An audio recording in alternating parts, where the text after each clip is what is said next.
નમસ્કાર, હું હર્ષદસિંહ ઝાલા, ગોંડલ તાલુકા કોંગ્રેસ પ્રમુખ. ગોંડલ ડેપ્યુટી કલેક્ટર ગમરા સાહેબની બઢતી સાથે બદલી થતાં તેમની જગ્યા ખાલી હોય તો તે અનુસંધાને મેં ગુજરાતના મુખ્યમંત્રીશ્રીને એક પત્ર લખ્યો છે કે એચ.ટી. મકવાણા સાહેબ કે ચિંતન વૈષ્ણવ સાહેબ જેવા કડક અને બાહોશ અધિકારીની ડેપ્યુટી કલેક્ટર તરીકે ગોંડલમાં નિમણૂક કરવામાં આવે.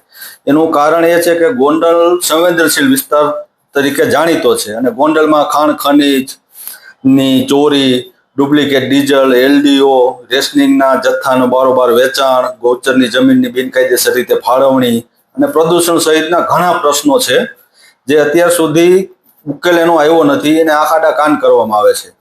જો આવા કડક અને નિષ્ઠાવાન અધિકારીની ગોંડલમાં એકવાર નિમણૂક થાય તો ગોંડલ પંથકમાં આવી ચાલતી બિનકાયદેસર ને ગેરકાયદેસર પ્રવૃત્તિઓ પર ઘણી લગામ લાગી શકે. જેવી રીતે પોલીસમાં રેન્જ આઈજી તરીકે નિલીપરાય સાહેબની નિમણૂક કરી, એવી જ રીતે ગોંડલ ડેપ્યુટી કલેક્ટર તરીકે પણ એક કડક અને બાહોશ અધિકારીની નિમણૂક કરવામાં આવે.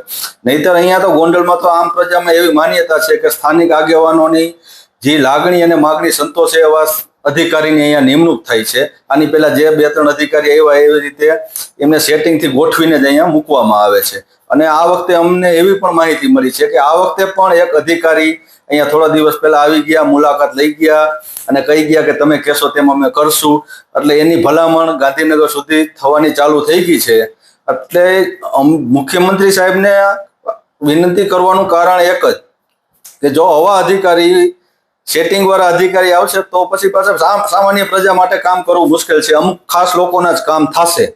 એના માટે મેં મુખ્યમંત્રીશ્રીને વિનંતી કરી છે કે આવા કડક અને બાહોશ અધિકારીની નિમણૂક કરવામાં આવે.